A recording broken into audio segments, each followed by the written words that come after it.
The handcuffs clicked shut around my wrists as the radio crackled with desperate voices from Devil's Peak. 3 hikers were dying in the storm, and I was the only one qualified to save them. But Sheriff Karen stood there smirking, her patrol car blocking the mountain road like a steel barrier between life and death. The wind howled through the pines as snow began to fall, and I realized with crushing clarity that she would rather let innocent people freeze to death than admit she was wrong. That was the moment I knew I had to break every rule to do what was right. The emergency radio shattered the peaceful morning silence in my mountain cabin. I had been sipping coffee and watching the sunrise paint the peaks gold when the call came through. 3 hikers were trapped on Devil's Peak, caught in a sudden weather system that had turned deadly overnight. Mountain Rescue Base, this is emergency dispatch. We have a code red situation on Devil's Peak. 3 hikers, last known position near the North Ridge, weather conditions deteriorating rapidly. I grabbed my gear and raced to base camp, my truck kicking up gravel as storm clouds rolled across the mountains like a dark omen. The weather had changed faster than anyone predicted. What started as a clear hiking day had become a life-or-death emergency. At base camp, my team was already assembling. Sarah checked the medical equipment while Mike prepped the ropes and climbing gear. We had trained for this exact scenario dozens of times. Every movement was precise, professional, focused on one goal: getting those people down alive. Then Sheriff Karen arrived. Her patrol car pulled up with authority, lights flashing unnecessarily in the growing darkness. She stepped out wearing her full uniform, badge gleaming, hand resting on her weapon like she was approaching a crime scene instead of a rescue operation. "I am taking control of this situation," she announced, her voice cutting through the wind. I looked up from my equipment check, confused. "Sheriff, this is a civilian mountain rescue operation. We handle these emergencies." Her eyes narrowed with the cold calculation I had seen before. Karen had a reputation in our small town for throwing her weight around, but this was different. Lives were hanging in the balance. "Nothing happens on my mountain without my authorization," she said, stepping closer. "You will follow my orders, or I will arrest every one of you for interfering with police business." The absurdity hit me like a physical blow. We were qualified rescue professionals trying to save lives, and she was treating us like criminals. My team exchanged worried glances as the first snowflakes began to fall. "Sheriff, those hikers have maybe 6 hours before hypothermia becomes fatal," I explained, keeping my voice calm. "We need to move now." She smiled, but there was no warmth in it. Only the cold satisfaction of someone who valued control more than human life. "Then you better hope they dressed warmly," she said, crossing her arms, "because nobody goes up that mountain without my permission." Thunder rolled across the peaks as the storm system intensified. Through my radio, I could hear the hikers' voices growing weaker, more desperate. Every minute we delayed brought them closer to death, and Sheriff Karen seemed to understand that perfectly. That was when I realized this was not about jurisdiction or safety protocols. This was about power, and she was willing to let people die to prove she had it. Sheriff Karen wasted no time turning her threat into action. Within minutes, 2 patrol cars blocked the only road leading to the mountain trail. She had called in deputies to create a physical barrier between my rescue team and the dying hikers above. "For public safety," she announced to anyone within earshot, though her smirk told a different story. I watched in disbelief as qualified rescue vehicles sat idle while patrol cars formed an impenetrable wall. The wind was picking up, howling through the pine trees with increasing fury. Snow was falling harder now, and the temperature was dropping fast. "Sheriff, please," I tried reasoning with her one more time. "Those people have limited time. Every minute we wait brings them closer to hypothermia. This is not about jurisdiction. This is about saving lives." Karen stepped closer, invading my personal space with deliberate intimidation. "This is exactly about jurisdiction, my jurisdiction, and I decide when and if anyone goes up that mountain." Her radio crackled with updates from the trapped hikers. Their voices were getting weaker, more strained. You could hear the fear creeping in as they realized their situation was becoming desperate. One of them mentioned feeling numb in his fingers. Classic early signs of hypothermia. "Did you hear that?" I asked Karen, gesturing toward the radio. "That man is starting to lose feeling in his extremities. We are talking about permanent damage or death if we do not act soon." She laughed, actually laughed.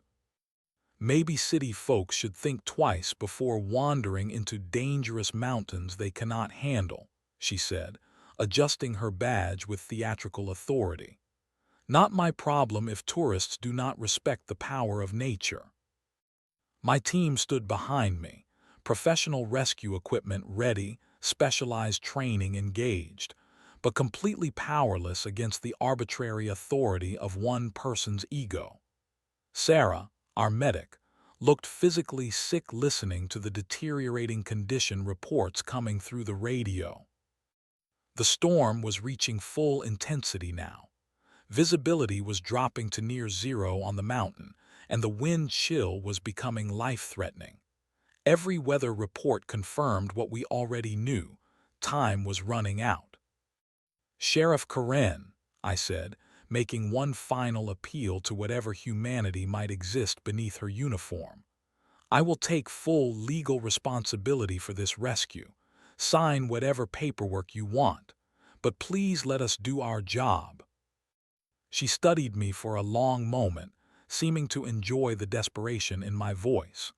Then she shook her head slowly, savoring the power of her refusal. "The answer is no.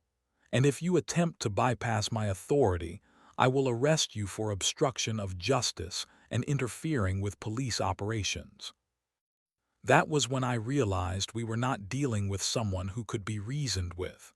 Sheriff Karen had made her decision, and it had nothing to do with safety or protocol. She would rather watch people die than admit she was wrong or give up control. The radio crackled again. This time the voice was barely audible, weak with cold and fear. "Hello, is anyone there? Please, we need help. I think Sarah might be unconscious. Please, somebody help us." My hands clenched into fists as I listened to human beings begging for their lives, while rescue professionals stood 50 feet away, blocked by nothing more than ego and abuse of power. Sheriff Karen heard the same transmission. She looked at me with complete indifference and said, "Sounds like they are learning a valuable lesson about respecting local authority." That was the moment I knew she was beyond redemption, and that I would have to break every rule to do what was right. When I took a step toward my rescue vehicle, Sheriff Karen nodded to her deputies. They moved with practiced efficiency, surrounding me before I could reach the equipment that could save lives. "You are under arrest for attempting to interfere with police operations," she announced loudly, pulling out her handcuffs with theatrical flair. The cold metal clicked around my wrists, while emergency radios continued crackling with increasingly desperate calls from Devil's Peak. The irony was crushing. I was being criminalized for trying to save lives, while the person with actual authority chose to let people die. They put me in the back of a patrol car, the plastic seat cold against my back. Through the window, I could see my rescue team standing helplessly by their vehicles, professional equipment gathering snow, while 3 human beings fought for survival above. The radio in the patrol car was tuned to the emergency channel. The transmissions were getting weaker and more spaced out.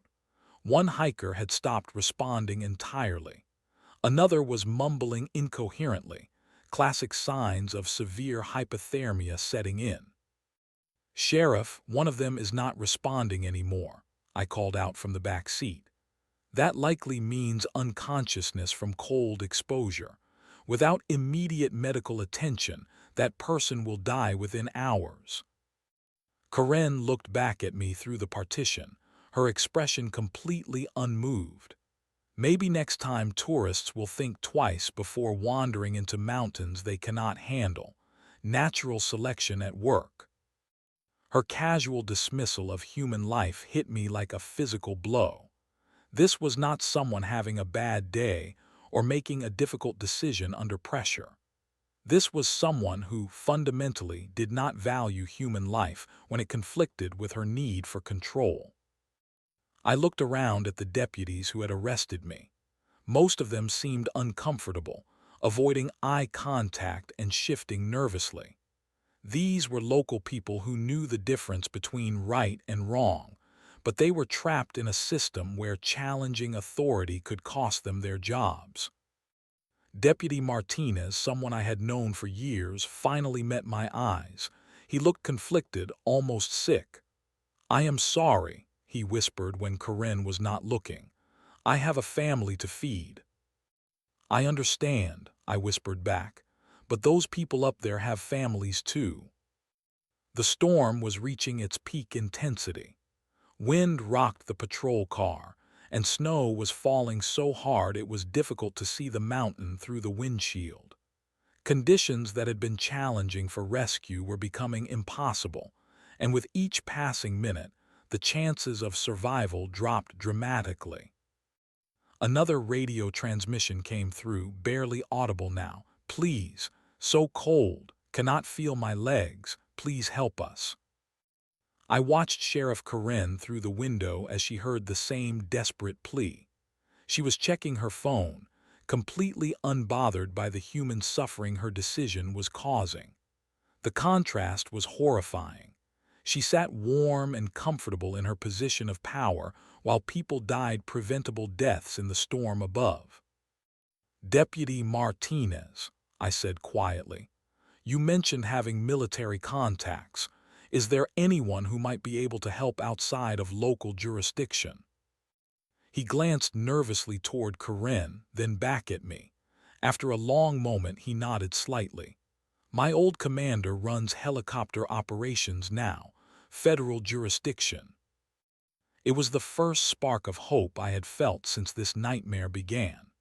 If local authority was corrupt beyond redemption, maybe federal authority could cut through the bureaucratic murder happening on Devil's Peak. But I was handcuffed in the back of a patrol car while people died, and time was running out faster than the temperature was dropping. I closed my eyes and started making calculations. How long did the hikers have left? How long would it take to reach federal contacts? How many people would die while Sheriff Karen protected her ego?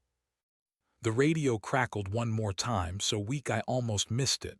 "Hello, is anyone still there?" I knew I had to take extreme action. People were dying while authority figures played power games, and sometimes breaking the rules is the only moral choice left.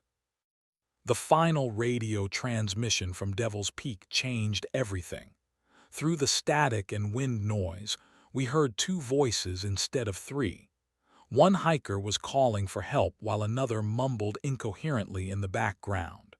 The third voice, the one that had been weakest, was completely silent. "Sarah, Sarah, can you hear me? Oh God, she is not responding. She is not responding at all." The panic in the remaining hiker's voice cut through the storm like a knife. Someone was unconscious on that mountain, possibly dying, while we sat in warm vehicles arguing about jurisdiction and authority. I leaned forward in the patrol car, speaking through the partition with desperate urgency. "Sheriff Karen, That person is likely in severe hypothermia. Without immediate medical intervention, they will die within hours. Please, I am begging you to let us do our job." She turned around slowly, and I will never forget the expression on her face. It was not concern or conflict or even annoyance. It was amusement. She was genuinely entertained by my desperation. "You know what I think," she said, settling back in her seat comfortably. "I think maybe next time tourists will show proper respect for local authority before they go wandering around dangerous places. This is a valuable lesson about consequences." The cruelty of her words hit me like a physical blow. A human being was dying, and she viewed it as a teaching moment about respecting her power. This was not law enforcement. This was sociopathy with a badge. "They are going to die," I said, my voice breaking with frustration and horror. "3 innocent people are going to freeze to death because you refuse to let qualified rescuers help them." Corinne laughed, actually laughed out loud. Maybe they should have thought about that before they decided to ignore local warnings and authority. Play stupid games, win stupid prizes. That laughter echoing through the patrol car while people died was the moment I realized I was dealing with someone fundamentally broken. This was not about rules or safety or even power. This was about a person who enjoyed causing suffering. Deputy Martinez must have seen something in my expression because he leaned closer to the partition. "I might know someone who can help," he whispered, glancing nervously at Karen. "Federal jurisdiction, military helicopter operations." "Can you contact them?" I asked quietly. He nodded slightly. "My old Army commander runs emergency helicopter services now. If this gets classified as a federal emergency response, local jurisdiction becomes irrelevant." It was the first real hope I had felt since this nightmare began. Federal military authority could cut through Karen's local power games like a sword through paper. But would there be enough time? The radio crackled again, weaker than before. "Please, anyone, Sarah is not breathing right. Please help us." I made a decision that would change everything. If local authority was corrupt beyond redemption, I would go around it completely. Sometimes the only way to save lives is to break rules created by people who value control more than human existence. "Deputy Martinez," I said quietly, "what is your commander's contact information?"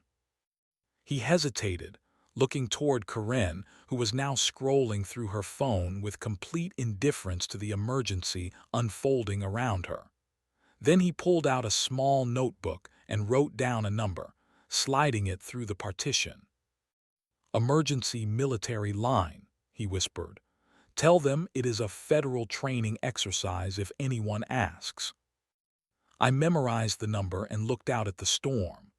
Visibility was near zero now, and the temperature had dropped to life-threatening levels.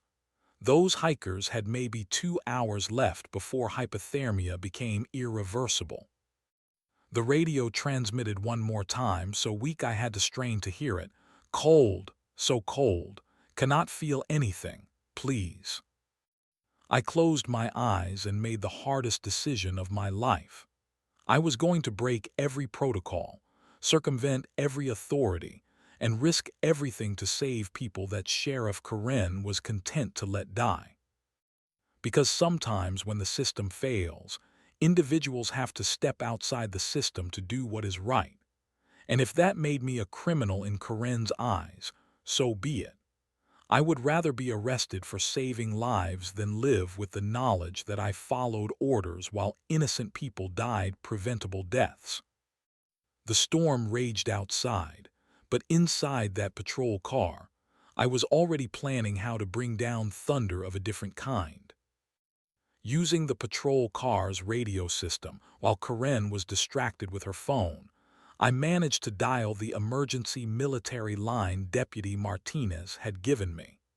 My hands were shaking as I entered the number, knowing this single call could either save 3 lives or destroy my own future.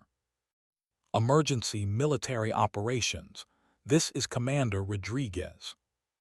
The voice that answered was crisp, professional, military trained.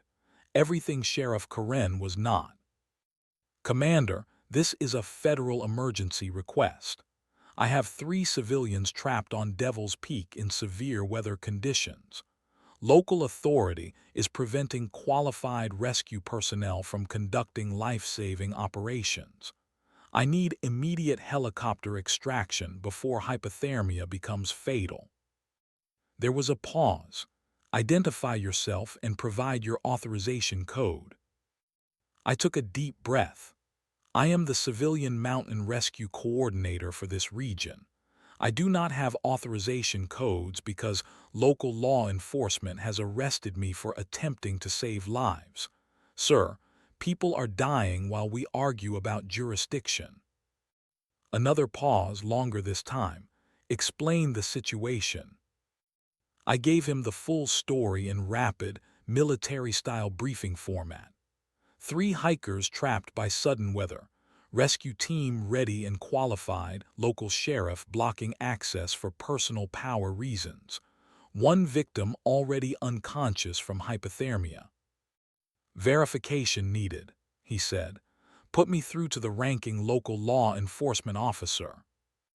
My heart sank. If Karen talked to the commander, she would spin the story to protect herself and condemn the hikers. But I had no choice. Sheriff Karen, the military commander needs to speak with you about the emergency situation. She took the radio with obvious irritation. This is Sheriff Karen. Who am I speaking with? Commander Rodriguez, Federal Emergency Response. I understand you have civilians in distress requiring immediate helicopter extraction. Karen's demeanor changed instantly. Federal authority was something even she had to respect, at least outwardly. The situation is under control, Commander. We are handling this through proper local channels. Define handling it, Sheriff. My information indicates qualified rescue personnel are being prevented from conducting operations. Karen glanced back at me nervously. She had not expected federal oversight to enter the equation. We are assessing the safety parameters before authorizing any rescue attempts, she said, her voice less confident than before. Sheriff, I have weather reports indicating immediate life-threatening conditions on Devil's Peak. Are you telling me that local personnel are equipped for helicopter extraction in these conditions? The question hung in the air like a trap. Karen did not have helicopter capabilities, medical evacuation training, or high-altitude rescue equipment. She had patrol cars and ego, nothing more. We are coordinating with available resources, she said weakly. That is what I thought. I am authorizing immediate Chinook deployment for emergency civilian extraction. This is now a federal operation under emergency response protocols. I could see Karen's face changing as she realized her local authority was about to be completely bypassed by federal military power. The control she had wielded so cruelly was evaporating in real time. Commander, I must protest this unauthorized intervention in local jurisdiction. Sheriff, 3 civilians are dying on your watch while qualified rescue personnel sit idle. I am not requesting your permission. I am informing you of federal action. Clear your airspace and stand down. The radio went dead. Commander Rodriguez was done discussing and ready to act. Within minutes, I could hear the distant sound of rotor blades cutting through the storm. Karen stared at the radio in her hands like it had betrayed her. For the first time since this nightmare began, she looked uncertain, even afraid. Federal authority was about to demonstrate what real competence looked like. You have no right, she said to me through the partition, but her voice lacked the confident cruelty from before. "I have every right to save lives when local authority fails," I replied. "And right now, your authority means nothing compared to that Chinook helicopter approaching." The sound of rotor blades grew louder, cutting through wind and snow like mechanical thunder. Help was finally coming, not because local authority had decided to do the right thing, but because someone with real power had decided to do it for them. Deputy Martinez looked relieved for the first time all day. Other deputies were glancing at each other with expressions that suggested they knew they had been on the wrong side of this situation from the beginning. But Sheriff Karen just stared at the approaching aircraft with the look of someone who realized their game was over. Federal military authority was about to show her exactly how powerless her local jurisdiction really was when competence arrived to clean up corruption. The cavalry was coming, and there was nothing she could do to stop it. The Chinook helicopter emerged from the storm like something from another world. Massive, powerful, unstoppable, it descended through the swirling snow with the authority that Sheriff Karen had pretended to possess, but never actually had. The rotor wash scattered snow and debris in all directions, forcing everyone to shield their eyes except the calm military crew who moved with practiced precision. I had never seen anything so beautiful in my life. The aircraft touched down in the clearing beside our rescue vehicles, dwarfing Karen's patrol cars and making her roadblock look pathetic by comparison. The rear ramp lowered, and military personnel emerged wearing professional cold-weather gear and carrying medical equipment that put our local resources to shame. A sergeant approached the patrol car where I was still handcuffed. "Are you the rescue coordinator?" "Yes, sir," I called through the window. He looked at Karen with barely concealed disgust. "Release him immediately. We need his expertise for ground coordination." "I refuse to release a prisoner without proper authorization," Karen began, but the sergeant cut her off with military efficiency. "Ma'am, this is now a federal emergency operation. You can release him voluntarily, or I can call the military police to override your local authority. Your choice." Karen's hands shook as she unlocked my handcuffs. The power dynamic had shifted so completely that she looked like a child being corrected by adults. I stepped out of the patrol car and immediately began coordinating with the military crew. "3 hikers, Devil's Peak North Ridge," I briefed the team leader. "1 unconscious from hypothermia, 2 conscious but deteriorating rapidly. Weather conditions severe but manageable with your equipment." "Copy that. We have medical personnel on board and can handle hypothermia treatment during extraction. How long since last radio contact?" 15 minutes. They were barely responding.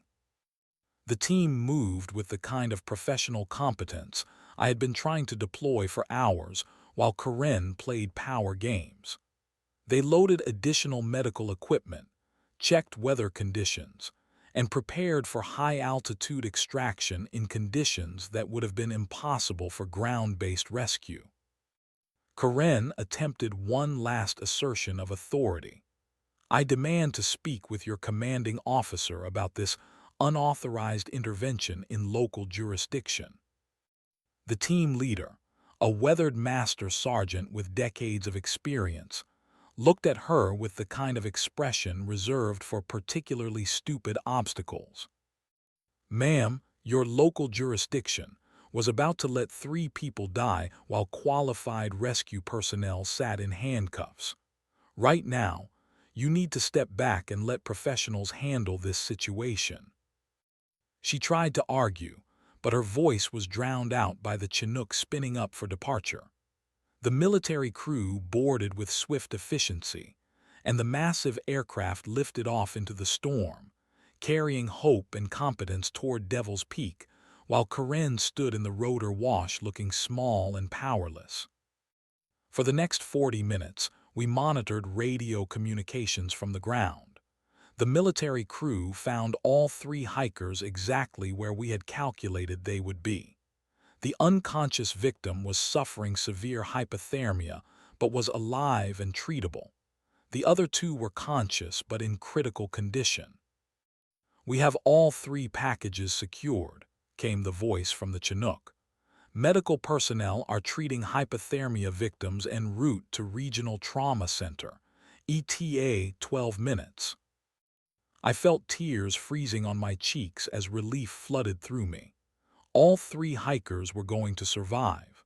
Despite Karen's best efforts to let them die, professional competence and federal authority had saved their lives. The Chinook appeared through the storm again, this time heading toward the hospital with its precious cargo. As it passed overhead, I could see medical personnel working on the victims through the aircraft windows. Real professionals doing real work to save real lives. Sheriff Karen stood beside her patrol cars looking defeated and obsolete. Her roadblock had been bypassed, her authority had been overruled, and her attempt to control the situation had been demonstrated as nothing more than bureaucratic obstruction of life-saving work. "How does it feel to be completely irrelevant?" I asked her as the Chinook disappeared into the distance. She did not answer. For the first time since this ordeal began, Sheriff Karen had nothing to say. The federal military had accomplished in under an hour what she had spent all day preventing, saving 3 innocent lives. My rescue team gathered around me as the storm began to clear. The crisis was over, the victims were safe, and justice was about to begin. Because what Sheriff Karen did not yet realize was that federal authorities tend to take a very dim view of local officials who obstruct emergency operations and endanger civilian lives. The sound of rotor blades faded into the distance, but the thunder they had brought was just beginning to echo through the system that had failed so catastrophically.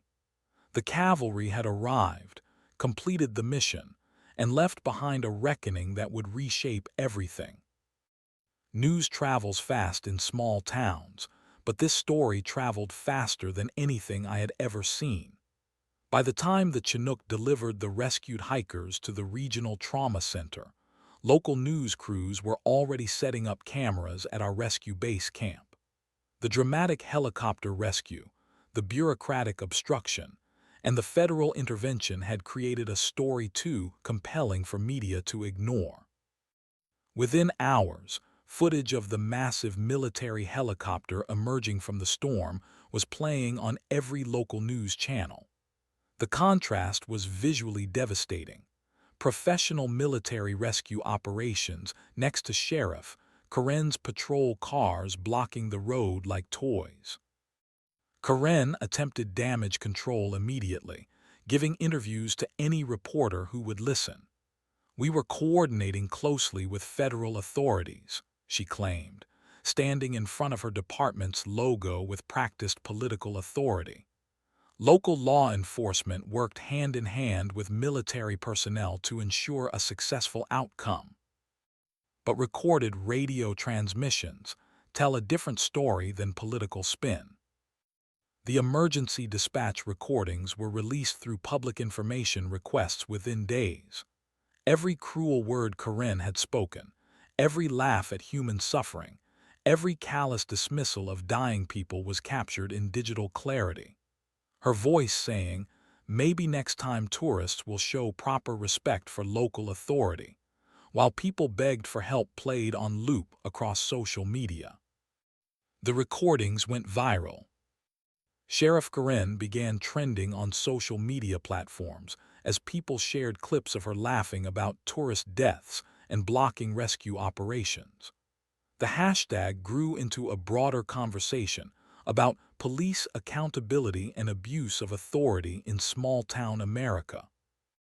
Local community reaction was swift and unmerciful. People who had lived under Karen's authoritarian rule for years suddenly had permission to speak openly about her behavior. Stories emerged of traffic stops that became harassment sessions, of civil complaints that disappeared into bureaucratic black holes, of a pattern of abuse that went far beyond the mountain rescue incident.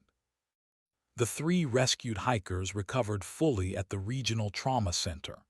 Sarah, the hiker who had been unconscious, spent 2 days in intensive care but suffered no permanent damage. When they were well enough to speak to reporters, their gratitude was focused entirely on the military rescue crew and the federal authorities who had overruled local obstruction. "We heard voices on the radio telling us help was coming," Sarah said from her hospital bed. "We did not know at the time that someone was actively preventing that help from reaching us. It is horrifying to think we almost died because of one person's ego." The internal affairs investigation began within a week. Deputy Martinez and several other officers provided statements documenting Karen's behavior during the crisis.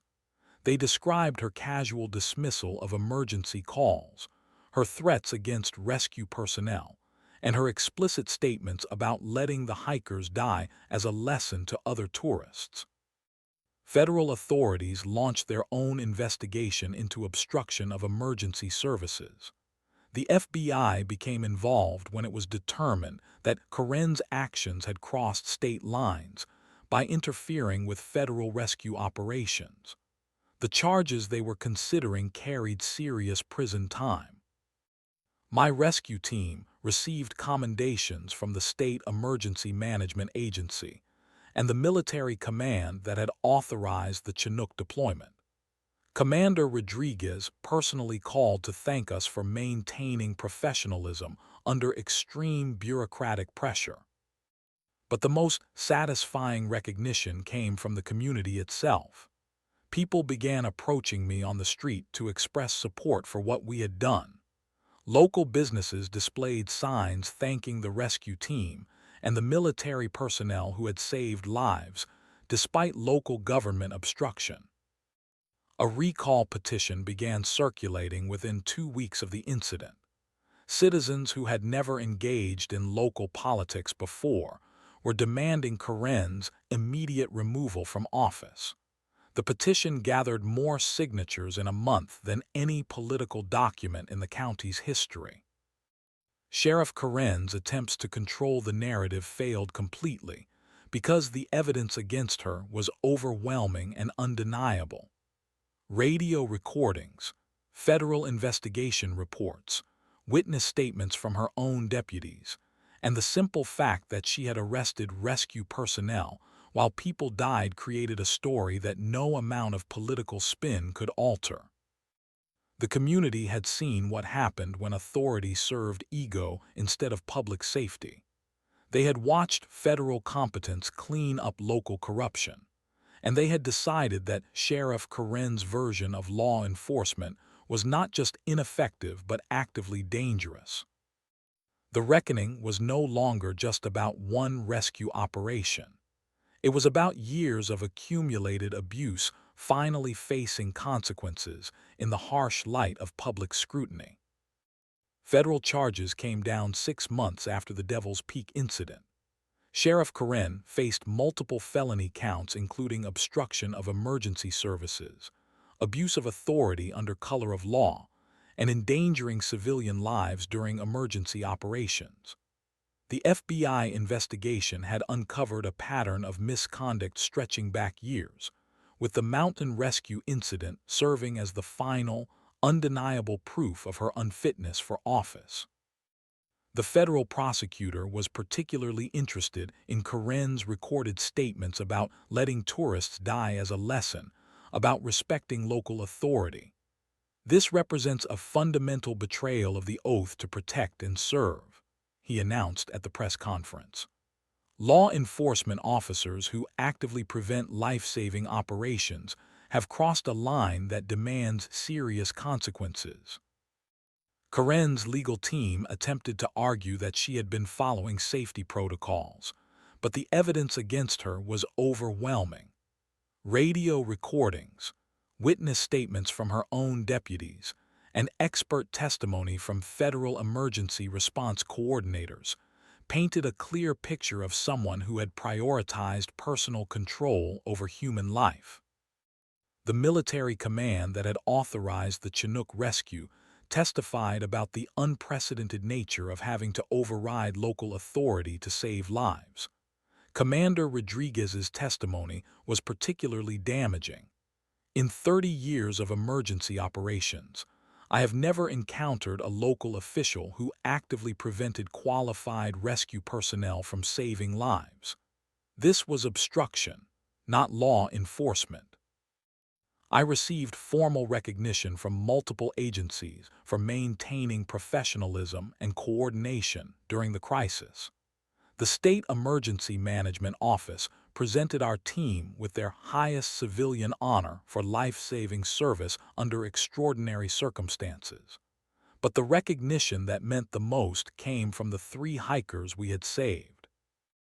They established the Devil's Peak Emergency Response Scholarship to fund advanced mountain rescue training for civilian volunteers.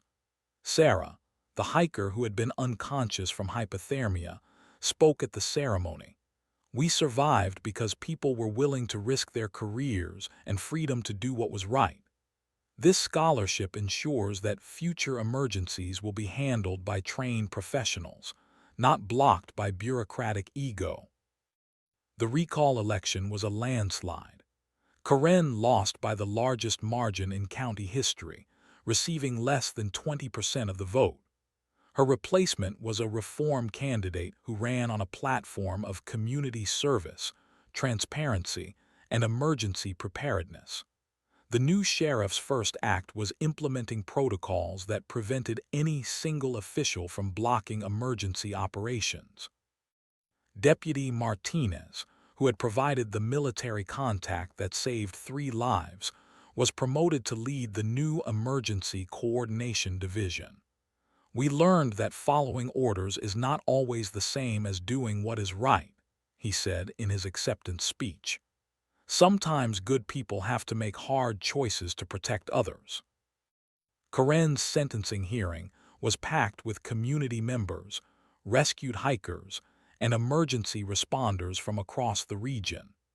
The federal judge delivered a sentence that reflected the seriousness of her crimes: 3 years in federal prison, followed by supervised release and permanent disqualification from law enforcement positions. "You took an oath to protect and serve," the judge told her during sentencing. "Instead, you used your authority to endanger innocent lives for personal gratification. This sentence reflects society's judgment that such behavior is incompatible with public service." The 3 hikers made full recoveries and returned to the mountains the following year, this time with proper equipment and emergency protocols. They sent our rescue team a photo from Devil's Peak, showing them standing safely at the summit under clear skies, with a message: "Thank you for proving that good people will always find a way to help others, no matter what obstacles they face." Our small mountain town became a model for emergency response coordination and police accountability.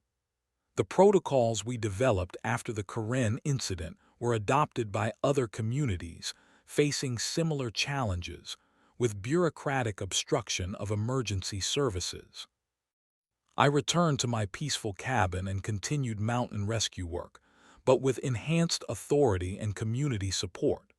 The system had been tested, found wanting, and rebuilt stronger. Sheriff Karen's abuse of power had been transformed into lasting change that would protect future lives. The mountain stood eternal and beautiful, no longer threatened by the arbitrary cruelty of small-minded authority. And every time I looked up at Devil's Peak, I remembered that sometimes breaking the rules is the only way to serve justice and save lives. Some battles are worth fighting, even when the odds seem impossible, especially then.